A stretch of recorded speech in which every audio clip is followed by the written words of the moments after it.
रोज रोज पटलेर एकघेये recipe खेते यदि are भालो ना लागे ताहले आजकेर रेसिपि आपनादेर जोन्नो।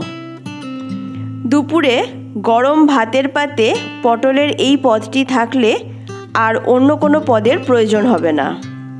नमस्कार बंधुरा, पारमितार हेसेले आपनादेर सबाइके स्वागत जानाई। आजकेर एई रेसिपि बानानोर जोन्नो आमी छोटो साइजेर पटल नियेछि। प्रथमे पटलेर दुदिकटा केटे निये ओपरेर खोसाटा पुरोटा ना छाड़िए एभावे घषे ओपरेर छालटा छाड़िए निচ্ছি। आपनारा चाइले बड़ो साइजेर पटलও निते पारेन, तबे अवश्यई देखे नेबेन पटलेर भेतरे जेन बीजगुलो पाका ना हय। एकटू कचि पटल होले एर स्वाद सबथेके भालो हबे। पटलेर खोसागुलो सम्पूर्ण ना छाड़िए शुधुमात्र घषे पटलेर स्किनटा मसृण करे निয়েছি। एरपरे पटलगुलो खूब भालो करे धुए तारपरे एकटा छुरिर साहाज्ये पटलेर पेटेर दिके दो तीनटे काट লাগিয়ে নিচ্ছি।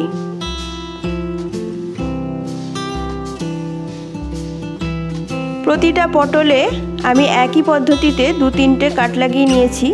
এরপরে 1 থেকে 2 চামচ সরষের তেল দিয়ে পটলের গায়ে ভালো করে মাখিয়ে নিচ্ছি।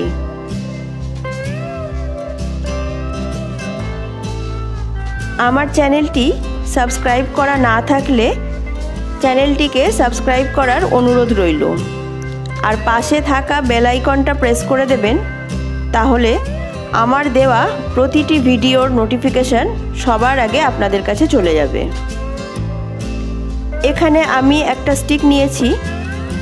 এবারে তেল মাখানো পটলগুলো এই স্টিকের গায়ে গেঁথে নেব। প্রথমে দুটো পটল, তারপরে একটা টমেটো, তারপরে আবারও দুখানা পটল আমি স্টিকের গায়ে গেঁথে নিলাম।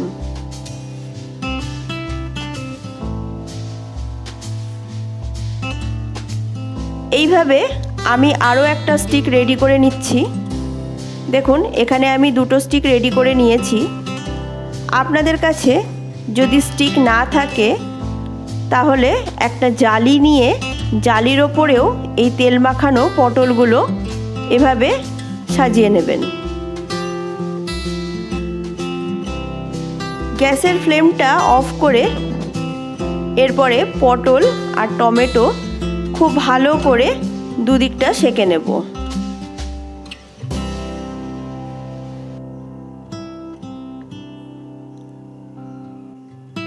ঘুরিয়ে ঘুরিয়ে ভালো করে আমি দুদিকটাই পুড়িয়ে নেব। জালির ওপরে যেই পটলগুলো রেখেছিলাম সেগুলোও গ্যাসের ওপরে ভালো করে ঘুরিয়ে ঘুরিয়ে দুদিকটাই পুড়িয়ে নেব। খুব বেশি পোড়ানো যাবে না, সেঁকা হলেই এগুলো নামিয়ে নেব। পটল যদি বেশি পুড়ে যায় তাহলে এর স্বাদ তেতো হয়ে যাবে। দেখুন পটল আর টমেটো খুব ভালো করে ঘুরিয়ে ঘুরিয়ে সব দিকই আমি পুড়িয়ে নিচ্ছি।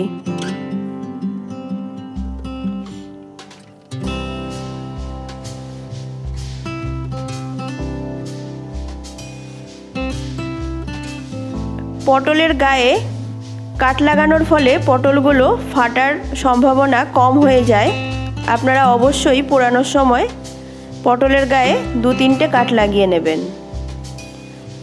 পটলের যে দিকটা বেশি পুড়েছে সেই পোড়া দিকটা আমি ছাড়িয়ে নিচ্ছি, তা না হলে পটলের স্বাদ তেতো হয়ে যেতে পারে।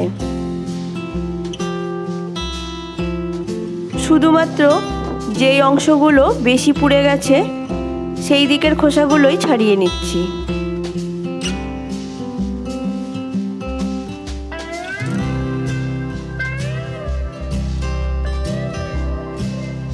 একটা মিক্সিং জার নিয়ে পটলগুলো পিস পিস করে এই জারের মধ্যে দিয়ে দিচ্ছি।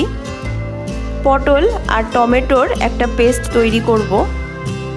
মিক্সিং জারটা আমার যেহেতু ছোট তাই এই বাটাটা আমি 2-3 বারে বেটে নেব। দিয়ে দিলাম 4টে কাঁচা লঙ্কা আর 10-15টা রসুন কোয়া। সম্পূর্ণ পটল, টমেটো, কাঁচা লঙ্কা আর রসুন একসাথে বেটে নেব। কড়াইয়ে সর্ষের তেল গরম করে 3টে শুকনো লঙ্কা ভেজে প্রথমে তুলে নেব। তারপরে তেলের মধ্যে দিয়ে দেব 1/2 চামচ কালো জিরে, 2টো পেঁয়াজ কুচি দিয়ে দিলাম। এবার খুব ভালো করে পেঁয়াজটা লাল হওয়া পর্যন্ত ভেজে নেব।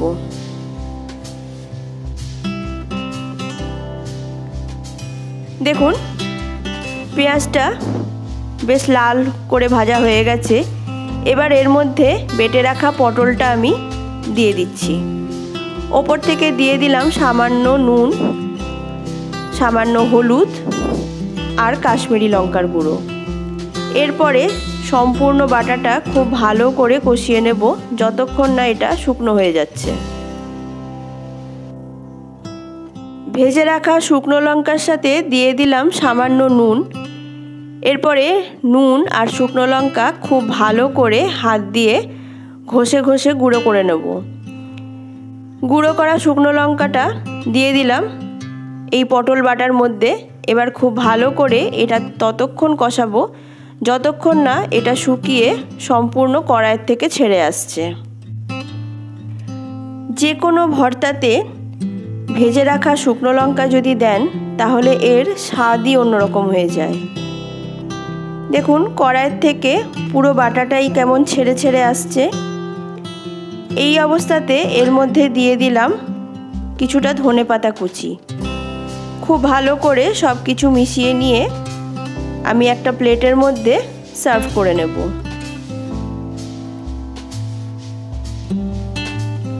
ধনেপাতাটা খুব ভালো করে এই ভর্তার সাথে মিশিয়ে নিয়ে একটা প্লেটে সার্ভ করে নেব। ওপর থেকে ছড়িয়ে দিলাম 1 চামচ সর্ষের তেল আর একটা শুকনো লঙ্কা। তাহলে আমার আজকের এই পোড়া পটলের ভর্তার রেসিপি যদি আপনাদের ভালো লেগে থাকে আমার ভিডিওতে লাইক ও কমেন্ট করবেন আর অবশ্যই আমাকে জানাবেন আপনাদের কেমন লাগলো। তাহলে আজকের মতন আমি আসি। আপনারা সবাই ভালো থাকবেন, সুস্থ থাকবেন। দেখা হবে আবার নতুন কোনো রেসিপি নিয়ে আমার পরের ভিডিওতে। নমস্কার।